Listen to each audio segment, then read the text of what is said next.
오늘 성경과 제국 세 번째 시간, 이집트에 대한 마지막 시간입니다. 이집트의 멸망과 이스라엘의 역사 이야기입니다.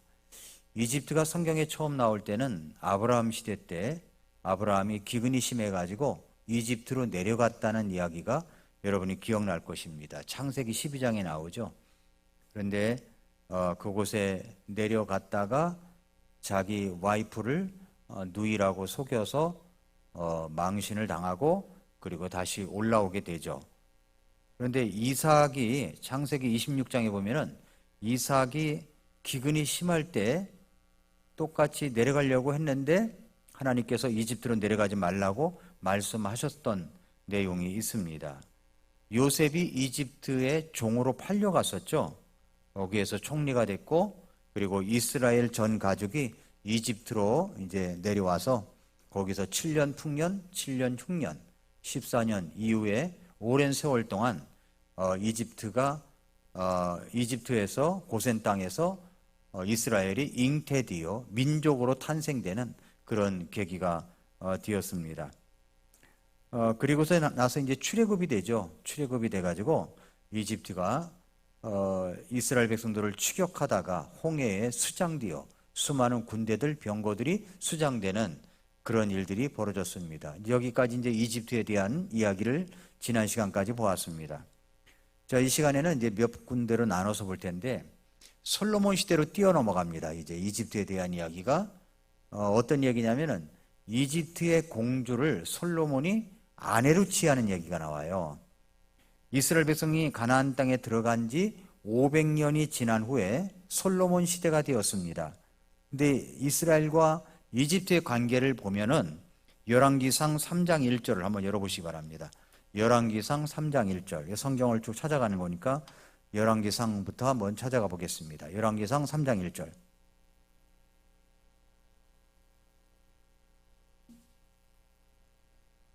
열왕기상 3장 1절에 보니까 솔로몬이 이집트 왕 파라오와 인척 관계를 맺고 파라오의 딸을 취한 뒤 자기 집과 주의 집과 예루살렘 주위의 성벽을 건축하는 일을 자기가 끝날 때까지 그녀를 다윗의 도시에 데려다 두니라. 이렇게 이야기를 했죠.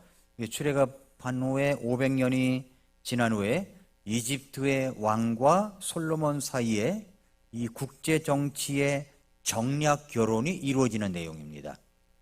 과거 500여 년 전에 한번 생각해 보세요. 이스라엘에 대한 이집트의 핍박이 얼마나 심했던가를 한번 생각해 보세요.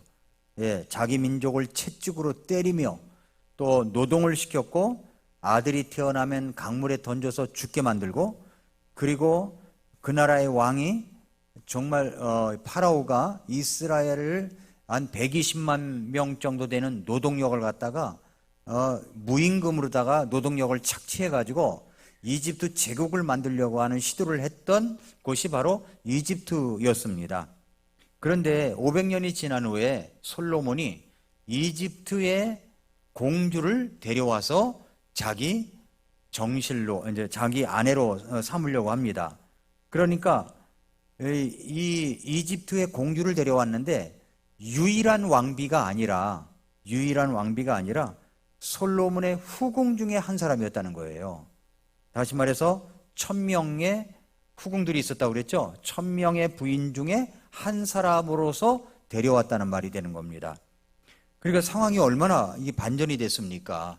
이스라엘이 이집트의 속박의 노예 국가였었는데 500년이 지난 후에 이제는 대등한 관계가 아니라 완전히 어떤 정략 결혼을 했는데도 공주를 데려와서 왕비로 삼는 것도 아니고 유일한 왕비로 삼은 것도 아니고 그냥 수많은 부인 중에 한 명으로 삼아버렸으니 얼마나 정말 이 이스라엘이라는 나라가 놀랍게 변모를 했는가 이것을 알 수가 있습니다. 500년 전 이스라엘 백성 외에도 고대 근동을 가장 두렵게 만든 나라가 바로 이집트였습니다. 이집트의 군대, 이집트의 병거들, 이집트 시대의 그때 당시의 병거는 오늘날로 이야기한다면 아주 최신형 무기였습니다. 그런데 그런 위력을 가졌던 병거들이 홍해의 수장이 되고 이집트의 경제력의 중심이었던 120만 명의 이스라엘이 빠져나갔으니까 이제 이집트는 근동의 중심 나라가 되지를 못했다는 겁니다. 당시에 솔로몬 시대 때 1400대의 병거가 있었습니다. 어마어마한 겁니다. 1400대의 병거, 그리고 12,000명의 마병을 가지고 있었습니다. 고대 근동의 정세가 500년 만에 이렇게 완전히 바뀌어버린 거예요. 출애굽 후에 500년이 지나서 이스라엘 왕 솔로몬은 이집트산 말들과 병거를 수입해서 자신이 타기도 했습니다. 또 되팔기까지 하는 국제 무역을 하고 있었습니다. 자, 열왕기상 10장 26절을 열어보세요. 열왕기상 10장으로 넘어가서 26절부터 29절. 솔로몬이 병거들과 기병들을 함께 모음에 그에게 병거 1,400대와 기병 12,000명이 있었는데, 금방 말씀드렸죠? 그가 그들을 병거 도시들에 두고 예루살렘에 있는 왕에게도 두었으며, 또 왕이 예루살렘에서 은을 돌같이 많게 하고 백향목을 골짜기에 돌무화과 나무같이 많게 하였더라. 또 솔로몬이 이집트에서 말들과 아마시를 가져오매 왕의 상인들이 값을 주고 아마시를 받았으며, 그들이 이집트에서 내보내어 올라가게 한 병거는 한 대에 은 600세겔, 말은 한 마리에 150세겔이더라. 이렇게 그들이 해쪽 속의 모든 왕들과 시리아 왕들을 위해서 자기 수단껏 그것들을 가져왔더라. 이렇게 이야기를 하고 있습니다. 그러니까 솔로몬 왕이 이집트를 갖다가 완전히 밑에 두고 있었다는 이야기입니다. 그러니까 솔로몬이 얼마나 부유했는지 10장 15절, 열왕기상 10장 15절 17절에 보니까 또 한편 한 해에 솔로몬에게 온 금의 무게는 금 666달란트였는데, 솔로몬 왕이 두들긴 금으로 큰 방패 200개를 만들었는데 방패 하나에 금 600세겔이 들었고, 또 그가 두들긴 금으로 작은 방패 300개를 만들었다고 했죠. 방패 하나에 금 3만회가 들었더라. 왕이 그것들을 레바논 숲의 나무로 만든 집에 두었더라. 부하들이 드는 방패 하나에 금이 600세겔이 들어갔습니다. 큰 방패 200명, 작은 방패 300명이 그를 경호를 했다는 이야기입니다. 그러니까 솔로몬 왕 시대 때 이집트와의 관계는 이스라엘이 월등히 우위에 있었다고 하는 것입니다. 왜 그렇게 됐을까요? 왜 그렇게 월등한 나라가 됐을까요? 다윗 시대에서부터 내려왔으니까 다윗이 하나님의 말씀에 순종을 해서 가는 곳곳마다 다 이겨냈죠. 전쟁에서 승리를 거뒀죠. 왜 승리를 거둘 수 있었을까요? 하나님 말씀에 순종했기 때문입니다. 하나님 말씀대로 나라를 굳건히 세워놨기 때문에 나라가 부강하게 될 수가 있었고, 나라가 다른 나라와의 관계 속에서 우위를 차지하며 다스릴 수가 있었다 하는 것을 볼 수가 있습니다. 그걸 알 수가 있고요. 그 다음에 이제 솔로몬이 죽고 나서 르호보암 왕 시대가 됐습니다. 르호보암 왕 시대는 그럼 이집트와의 관계가 어떻게 됐을까요? 솔로몬이 죽고 르호보암 왕이 이어받았습니다. 그의 통치 초반에 이스라엘은 북왕국과 남왕국으로 나눠져 버렸죠. 나라가 반토막이 나자 국력은 극도로 쇠약해졌습니다. 북왕국이 하나님을 떠나 우상 숭배로 들어섰기 때문이었습니다. 그러자 이집트가 어떻게 했냐면 이스라엘을 넘봤습니다. 그전에는 그런 생각도 없었어요. 감히 넘보지를 못했습니다. 그런데 이집트가 이스라엘을 넘봅니다. 이집트 왕 시삭이 쳐들어왔습니다. 그리고 예루살렘의 성전의 보물들과 왕국의 보물과 솔로몬의 금방패들을 다 탈취해 가버렸어요. 열왕기상 14장을 보세요. 14장 25절 27절. 르호보암 왕의 제5년에 이집트 왕 시삭이 예루살렘을 대적하러 올라와 주의 집 보물과 왕의 집 보물을 빼앗되 다 빼앗고, 또 전에 솔로몬이 만든 모든 금방패들을 빼앗았으므로 르호보암 왕이 그것들 대신 놋방패를 만들어 왕의 집문을 지키는 호위대 우두머리들의 손에 맡겼다. 이렇게 이야기를 합니다. 얼마나 초라하게 됐습니까? 다윗과 솔로몬 시대는 하나님께서 복을 주시려고 마음 먹으시면 얼마든지 많은 복을 주실 수가 있었습니다. 왜 그럴 수 있었을까요? 그것은 바로 다윗이 하나님 앞에 순종을 했기 때문입니다. 말씀대로 그가 온전한 사람이 되었기 때문이죠. 나라를 그렇게 다스렸기 때문입니다. 그러나 이제 나라가 우상숭배로 들어서고 잘못된 길로 들어서자 주변 국가를 강하게 하셔서 이스라엘을 다스리는 것을 볼 수가 있습니다. 그러므로 이스라엘은 하나님의 제사장 나라죠. 하나님의 말씀대로 살고 율법대로 그 말씀대로 살면 5명이라고 할지라도 100명을 이길 수가 있고 100명이 1000명을 이길 수 있는 나라였습니다. 그러니까 하나님의 말씀대로 살면 국방과 안보는 하나님께서 책임져 주신다는 겁니다. 하나님의 말씀, 율법을 어기면 하나님의 보호를 받을 수가 없었습니다.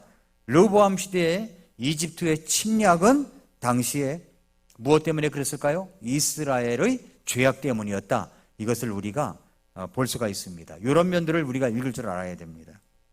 그 다음에 세 번째, 이집트의 운명을 결정한 요시야 왕 이야기가 담겨져 있습니다. 이스라엘은 르호보암 왕 때 남왕국과 북왕국으로 나눠졌다고 그랬죠. 남왕국은 2지파였습니다. 다윗의 혈통으로 20명의 왕이 계속 이어져 왔습니다. 북왕국은 10지파예요. 7번의 쿠데타가 있었습니다. 그리고 19명의 왕으로 계속 이어져 왔습니다. 북왕국은 하나같이 잘못했을 때 여로보암의 죄를 따라 그렇게 대명사처럼 죄악을 졌을 때는 그렇게 불렀죠. 왜 그랬을까요? 여로보암이 그렇게 아주 못된 하나님의 우상을 숭배한, 하나님을 떠나서 우상 숭배한 그런 왕이었기 때문입니다. 남왕국도 악한 왕도 있었습니다. 그러나 가끔 괜찮은 왕들이 계속 나타났습니다. 그 중에 하나가 누구냐면은 요시야 왕이라는 거예요. 요시야 왕. 자, 열왕기하 22장 2절을 열어보세요. 열왕기하로 넘어가서 22장 2절에 보면은 그가 주께서 보시기에 옳은 것을 행하여 자기 조상 다윗의 모든 길로 걷고 오른쪽으로나 왼쪽으로나 치우치지 아니하였더라 라고 했습니다. 그러자 이제 hil기야가 성전에서 율법책을 발견합니다. 23장에 가서 요시야가 참 예배를 회복합니다. 요시야 왕이 발견된 율법책을 낭독하게 합니다. 23장 1, 2절, 열왕기하 23장 1, 2절에 보니까 왕이 사람들을 보내니 그들이 유다와 예루살렘의 모든 장로들을 그에게 모으니라. 왕이 주의 집으로 올라가매 유다의 모든 사람들과 예루살렘의 모든 거주민들과 제사장들과 대언자들과 온 백성이 작은 자든 큰 자든 다 왕과 함께하였으므로 그가 주의 집에서 발견된 언약책의 모든 말씀들을 그들의 귀에 낭독하였으며 3절 또 왕이 기둥 옆에 서서 마음을 다하고 혼을 다하여 주를 따라 걸으며 그분의 명령들과 조언들과 법규들을 지키고 이 책에 기록된 이 언약의 말씀들을 이행하기로 주 앞에서 언약을 맺음에 온 백성이 그 언약을 고수하였더라라고 얘기를 합니다. 그래서 뭘 합니까? 유월절을 지키죠. 23장 21절 보세요. 왕이 온 백성에게 명령하여 이르되 이 언약책에 기록된 대로 주 너희 하나님께 유월절을 지키라 하였는데 유월절을 지켰다고 23절에 이야기합니다. 유월절을 지켰습니다. 그러니까 요시야 왕은 하나님과 백성 모두에게 사랑받는 왕이었습니다. 그런데 요시야 왕 당시 국제 정세는 무서운 변화를 겪고 있었습니다. 그렇게 회복이 되기도 전에 대제국 아시리아가 오랜 친구 나라였던 스키타이의 배신으로 메대아와 손을 잡은 바벨론에게 니느웨를 빼앗깁니다. 그리고 제국 아시아리로서의 생명을 이제 끝냈기 때문입니다. 바벨론이 아시리아의 속국이었을 때 있는 힘을 다해 아시리아의 공격에 나선 적이 있습니다. 그러나 스키타이 대군의 무서운 공격 때문에 이 바벨론 독립에 실패했던 적이 있습니다. 그런데 스키타이가 바벨론 쪽으로 돌아서자 근동의 패권이 완전히 바뀌게 되었습니다. 아시리아는 겨우 하란으로 소수가 옮겨가서 최소한의 명맥만을 유지하고 있었습니다. 그럼 그때 이집트는 어떻게 됐느냐? 우리 지금 이집트를 보고 있으니까 이집트는 당시에 느고 왕이었었는데 니느웨를 빼앗깁니다. 하란으로 수도를 옮겨가지고 겨우 명맥만을 유지하고 있던 아시리아와 니느웨까지 차지하고 고대 근동의 핵으로 떠오른 바벨론 사이에서 이 이집트는 정치적 결단이 필요한 때였습니다. 이 파라오 느고는 하란으로 올라가 일단 아시리아 왕을 치고 아시리아의 남은 군대를 차지해 가지고 이집트 군대와 연합한 다음에 바벨론으로부터 니느웨를 되찾습니다. 그리고 오히려 아시리아의 모든 것이 바벨론이 아닌 이집트의 차지가 되게 하려는 야망을 이제 이집트 왕 느고가 품게 됩니다. 때문에 이 파라오 느고가 이제 그렇게 해서 이제 진격을 하게 된 거죠. 자, 이집트 왕 파라오의 느고가 유프라테스 강으로 진격을 한다는 소식을 들은 남유다 요시야 왕은 곧바로 이집트의 파라오 느고와 붙기 위해서 전쟁을 하기 위해서 출정을 합니다. 그 전쟁터가 바로 무깃도입니다. 무깃도라고 하는 전쟁터예요. 치열한 전투를 했는데 그만 요시야 왕이 전사를 하고 맙니다. 요시야 왕이 죽었어요. 이렇게 요시야 왕이 죽자 남유다 백성이 요시야의 아들 여호아하스를 왕으로 세웁니다. 이렇게 돼버려요. 그래서 열왕기하 23장 28절 보세요. 이제 요시야의 나머지 행적과 그가 행한 모든 일은 유다 왕들의 연대기 책에 기록되어 있지 아니하냐. 그의 시대에 이집트 왕 파라오 느고가 아시리아 왕을 대적하러 유프라테스 강으로 올라가므로 요시야 왕이 이집트 왕을 대적하러 나가니 그가 요시야를 본 뒤에 무깃도에서 그를 죽이니라. 전사했단 말이죠. 이에 그의 신하들이 죽은 그를 병거에 싣고 무깃도에서 예루살렘으로 옮겨와 그의 돌무덤에 묻으니 그 땅 백성이 요시야의 아들 여호아하스를 데려다가 그에게 기름을 붓고 그의 아버지를 대신하여 왕으로 삼으니라. 금방 이야기한 내용이 여기 성경에 나오는 겁니다. 무깃도에서 어이없이 남유다와의 치열한 전쟁을 벌인 이집트는 유프라테스 강까지 올라갔지만 여기 니느웨 탈환에 실패를 합니다. 때문에 더 이상 전쟁을 할 여력을 모두 잃은 이 파라오 느고 왕은 이집트로 들어가는 것 외에는 선택의 여지가 없었습니다. 그러자 이집트 파라오 느고는 요시야 왕에 이어서 이제 막 국가를 통치하기 시작한 지 3개월밖에 안 된 남유다의 여호아하스 왕을 이집트로 끌어갑니다. 대신에 이집트로 끌어가고 대신 요시야의 아들 여호야김을 왕으로 세웁니다. 당시 여호아하스 왕은 23살밖에 되지 않았습니다. 열왕기하 23장 34절 보니까 또 파라오 느고가 요시야의 아들 엘리야김을 그의 아버지 요시야를 대신하여 왕으로 삼은 뒤 그의 이름을 여호야김으로 바꾸고 여호아하스는 잡아갔더니 그가 이집트로 가서 거기서 죽었다고 이렇게 되어 있습니다.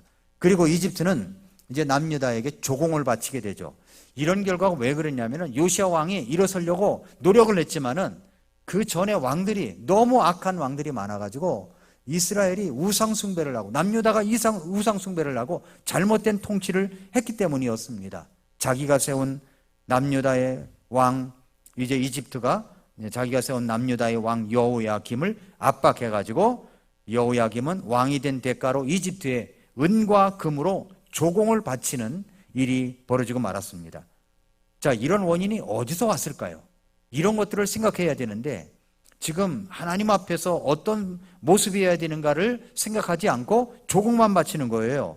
열왕기하 23장 35절에 보니까 여호야김이 은과 금을 파라오에게 주었으나 그가 파라오의 명령대로 돈을 주기에 그 땅에 세금을 부과하였으니 그러니까 국민들에게 세금을 부과한 거죠. 곧 그가 그 땅 백성에게서 은과 금을 강제로 거두되 각 사람의 세금에 따라 모든 사람에게서 거두어 그것을 파라오 느고에게 주었다라고 얘기를 합니다.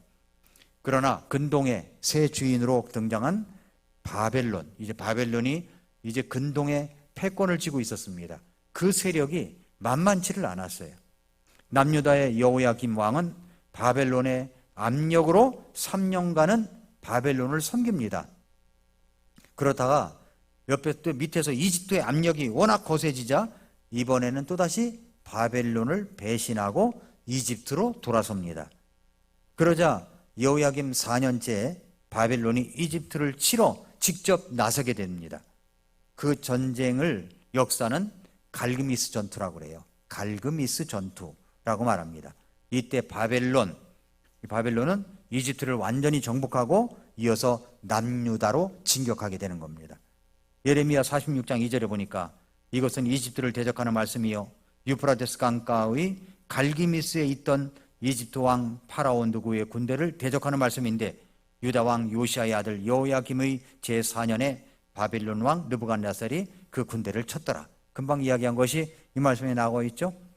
그런데 이제 지금 여러분에게 말씀드리려고 하는 것이 뭐냐면, 여기 예레미야 46장 2절을 한번 봐보세요. 예레미야 46장 2절.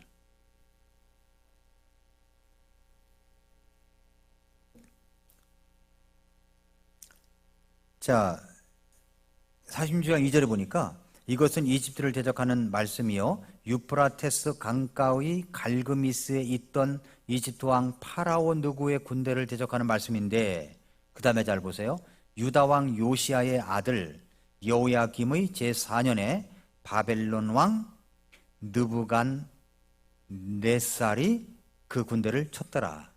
자, 느부갓네살이 있고요 느부갓네살이 있어요. 여기 뭐 이게 오타가 된 거 아니냐 이렇게 생각할 수 있잖아요.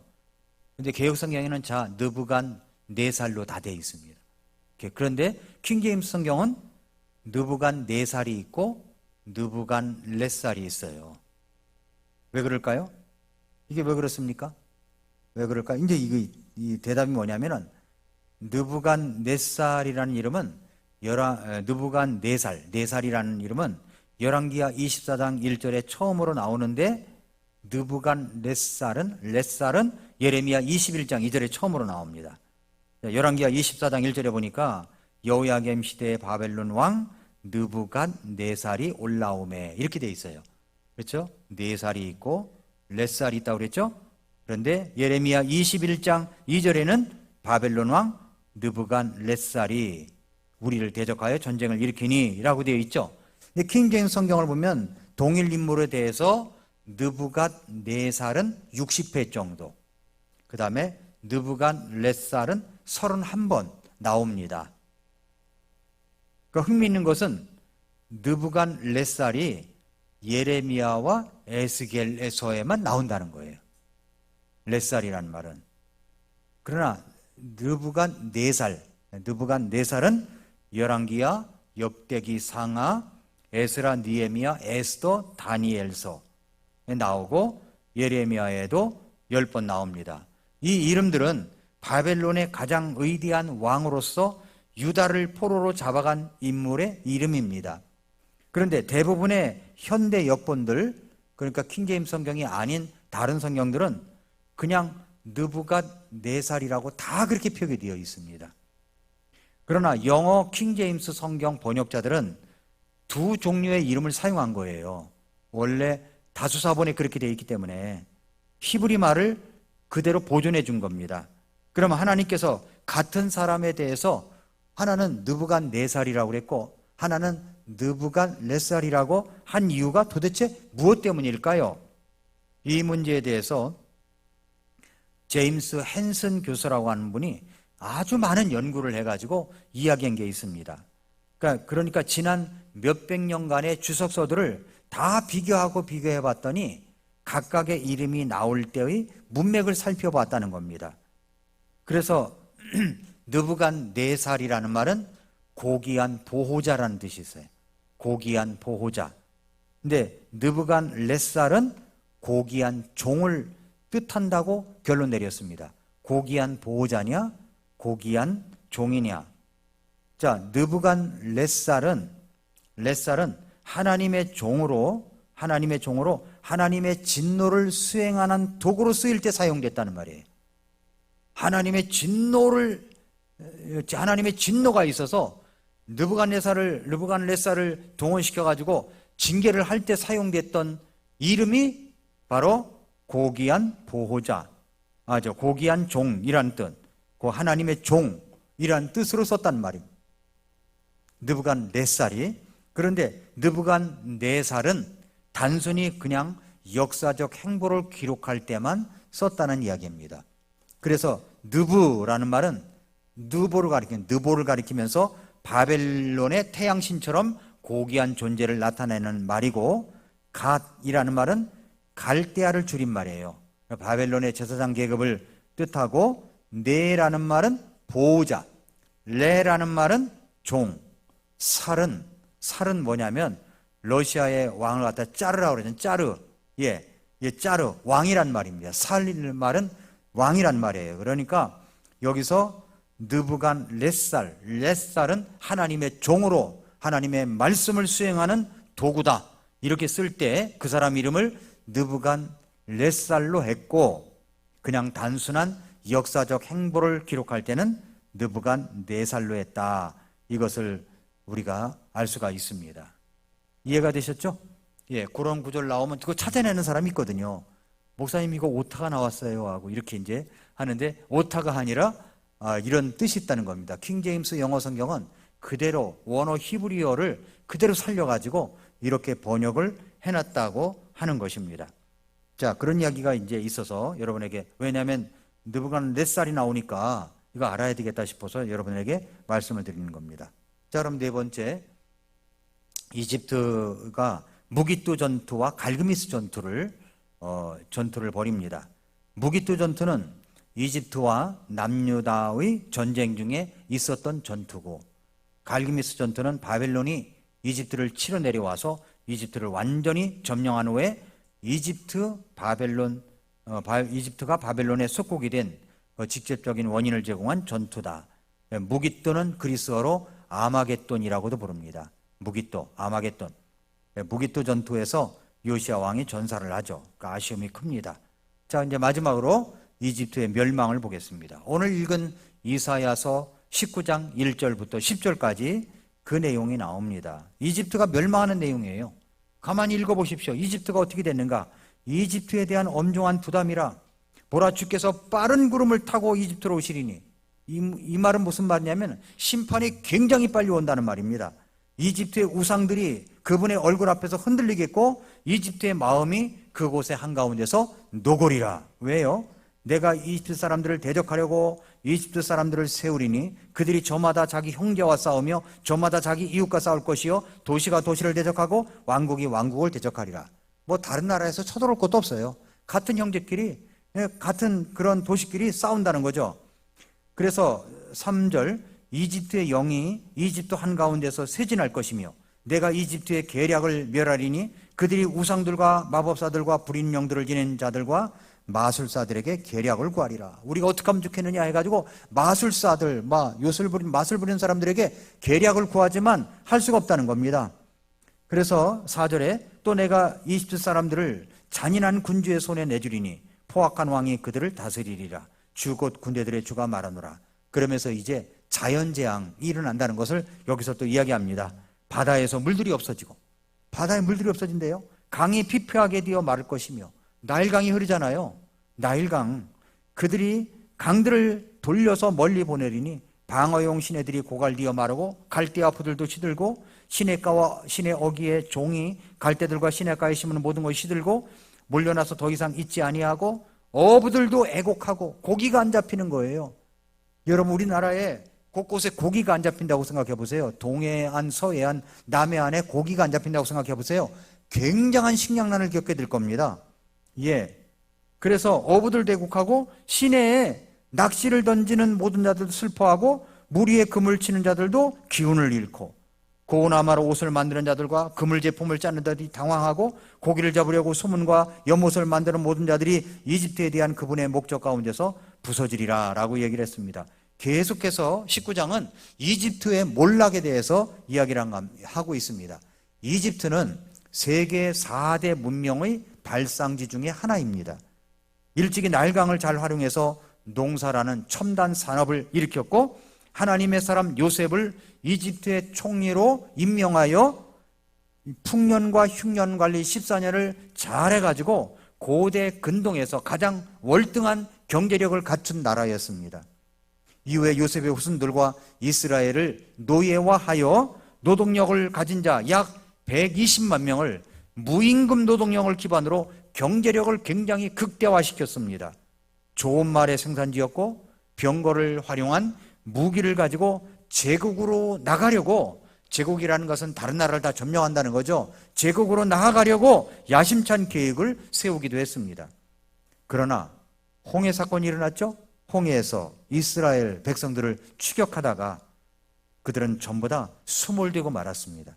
500년 후에 이스라엘에게 공주를 바쳐 혼인관계를 맺는 나라로 전락했습니다.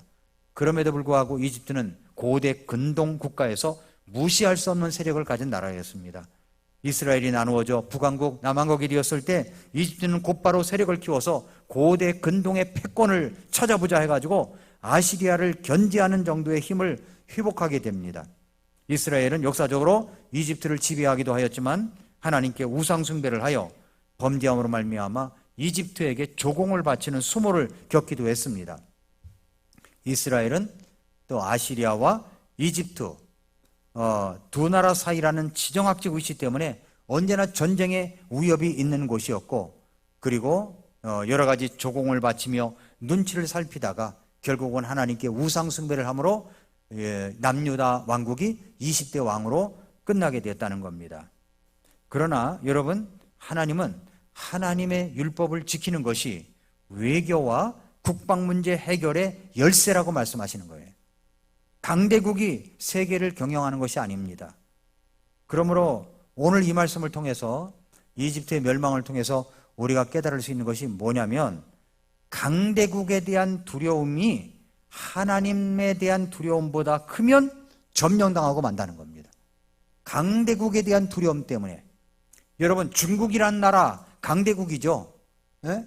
그 나라에 대한 두려움 때문에 하나님에 대한 두려움을 갖다가 던져버리면 우리나라는 점령당하고 만다는 겁니다.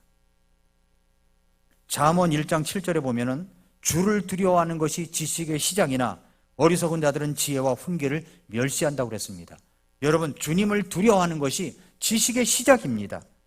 잠언 29장 25절에 사람을 두려워하면 올무에 걸리나 누구든지 주를 신뢰하는 자는 안전한다고 말씀했습니다.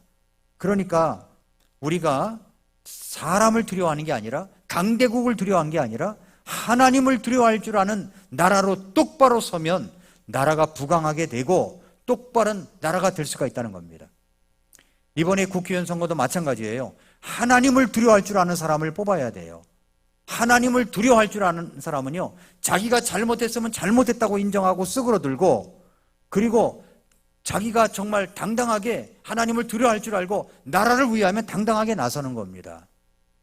그러나 이 나라가 정의가 똑바로 세워지는 나라가 되어야 되는데 참 여러 가지로 기도가 많이 필요한 나라다라고 생각이 됩니다.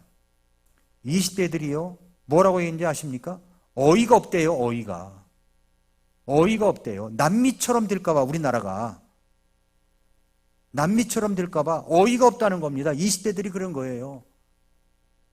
그러니까 이 국회의원이라는 것이 무슨 국회의원이 범죄단체 그러니까 만들어지는 그런 것이 아니잖아요. 그러니까 우리나라는 하나님을 두려워할 줄 아는 사람이 국회의원도 나서고 나라도 다스려야 될 줄 아는 것입니다. 하나님을 두려워한다는 게 뭡니까? 하나님의 의가 바로 세우고 악은 정말 심판을 당하고 이런 나라를 굳건히 세워가야 된다는 거죠. 그 반대로 되면 이 나라는 망하게 되어 있는 겁니다. 망하는 거예요. 그러니까 국민들의 수준이 이번에 나오게 되는 겁니다. 국민들의 수준이 낮아버리면 이 나라는 망하게 되어 있는 겁니다. 잠언 23장 17절에 네 마음이 죄인들을 부러워하지 말게 하며 너는 종일토록 주를 두려워하라, 이렇게 말씀을 했습니다. 시편 27편 1절부터 4절을 한번 보세요. 시편 27편을 열어보세요.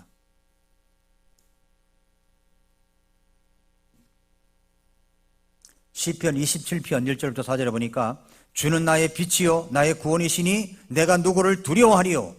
그렇죠. 주님이 나의 빛, 나의 구원이면 내가 누구를 두려워하겠습니까? 주는 내 생명의 힘이시니 내가 누구를 무서워하리요. 사악한 자들, 곧 내 원수들, 내 대적들이 내 살을 먹으려고 내게 왔다가 걸려서 넘어졌도다. 군대가 나를 대적하여 진을 칠지라도 내 마음이 두려워하지 아니할 것이며 전쟁이 나를 대적하여 일어날지라도 내가 이것을 확신하리로다. 내가 주께 바라던 한 가지 일, 그것을 구하리니 그것은 곧 내가 평생토록 주의 집에 거하여 주의 아름다움을 바라보며 그분의 성전에서 여쭙는 것이라. 시편 27번을 누가 졌어요? 다윗이잖아, 다윗. 다윗이 이런 마음으로 나라를 다스린 겁니다. 그러니까 부강하게 됐죠. 감히 이집트가 넘보지 못하는 나라가 된 겁니다. 우리가 주님은 나의 빛이고 나의 구원이시면 내가 누구를 무서워하고 누구를 두려워하겠습니까? 군대가 나를 대적하여 진을 칠지라도 내 마음이 두렵지 않다는 거예요. 전쟁이 나를 대적하여 일어날지라도 나는 확신한다는 겁니다. 뭘 확신해요? 한 가지 일을 바랬다는 거예요. 한 가지 일. 그게 뭡니까? 그것은 내가 평생토록 주의 집에 거하여 주의 아름다움을 바라보며 그분의 성전에서 여쭙는 것, 주님을 예배하는 것, 이것을 구했다고 말씀하고 있습니다. 시편 23편 4절에 참으로 내가 사망의 그늘진 골짜기를 다닐지라도 해악을 두려워하지 아니하리니 주께서 나와 함께 계시며 주의 막대기와 주의 지팡이가 나를 위로하신다고 그랬습니다. 여러분, 주님이 나의 목자시면 내가 골짜기를 다닐지라도, 이 사망의 그늘진 골짜기를 다닐지라도 해악을 두려워하지 않는다 했습니다. 시편 34편 9절에 오 주의 성도들아 너희는 그분을 두려워하라. 그분을 두려워하는 자들에게는 부족함이 없도다 그랬습니다.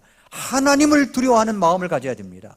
우리 아이들에게도 하나님을 두려워하는 마음을 가르쳐야 되고, 이 나라 백성들이 하나님을 두려워할 줄 하는 마음을 가져야 된다는 겁니다. 하나님을 두려워하는 마음을 가졌다면은 우리가 공산당을 지지하고, 이 어떤 공산당을 지지하고 좌파로 움직이는 그런 사람을 지지하지 않아요. 하나님을 섬길 줄 알고 하나님을 두려워하면 그렇게 하지 않습니다. 왜 그런지 아십니까? 우리가 그 공산당들은 하나님을 두려워할 줄 모르는 사람들이에요. 예수 믿는 사람들을 잡아 죽이는 사람입니다. 이번에 축구선수 누굽니까? 중국에서 10개월을 갔다가 그렇게 감금되어 있는데, 왜 감금되어 있는지 우리 정부조차도 모르고 있는 이런 나라가 중국 공산당입니다. 그러니까 우리가 어떤 선거를 할 때 국회의원을 뽑으면 그 사람의 끝이 어디로 가 있는가를 봐야 되는 거예요. 그 사람이 정말 하나님을 두려워할 줄 아는가를 봐야 된다는 겁니다. 그렇지 않고 그저 자기 성향이 이 정치 성향이 이래 해가지고 뽑아버리면 이 다음 세대, 우리들의 자녀 세대가 힘이 들고 나라가 망하게 되어 있는 겁니다. 그러므로 여러분, 우리가 주님을 두려워하는 것을 배워야 됩니다. 이스라엘 백성들이 주님을 두려워하는 법을 배우지 못했기 때문에 망한 거예요. 망한 거예요. 다윗과 솔로몬 시대에는 부강했습니다. 그러나 그 다음에는 가끔 선한 요시야 왕이라는 분 나왔지만 그 이유는 악한 왕들이 계속 이어져서 결국은 망했고, 이제 아시리아로 북왕국이 포로로 잡혀가고 바벨론으로 포로로 잡혀가고, 그리고 70년이 차서 돌아오게 되고, 그리고 또 그들이 깨닫지 못하니까 또 이렇게 떠돌다가 1948년에 이스라엘이라는 나라가 회복이 되고 지금 그렇게 된 겁니다. 그러므로 잠언 22장 4절에 이렇게 말씀했습니다. 겸손함과 주를 두려워함으로 말미암아 재물과 명예와 생명이 있느니라. 겸손함과 주를 두려워함으로 말미암아 재물과 명예와 생명이 있는 겁니다. 하나님을 두려워할 줄 아는 이 경건한 마음을 가지고 살아가는 우리 성도님들이 되고 이 나라 백성들이 될 때 나라는 재물로, 경제적으로도 명예적으로도, 그리고 생명 있는 나라가 될 수가 있게 되는 것입니다. 개인적으로도 마찬가지입니다. 오늘 이집트의 멸망과 이스라엘의 역사, 이런 부분을 봤습니다. 성경과 제국 시리즈를 봤는데 이제 이집트가 끝난 겁니다. 다음 시간에는 아시리아에 대해서 공부를 하겠습니다. 성경을 읽을 때 아시리아가 부분적으로 나오지만 이것을 하나의 일맥상통하게 쭉 넘기면, 맥을 잡으면 성경이 굉장히 이해가 됩니다. 성경의 역사를 알아갈 수가 있고, 수요일 저녁에 여러분들이 말씀을 많이 귀담아 들으시고 참석하실 수 있기를 바랍니다. 기도하겠습니다.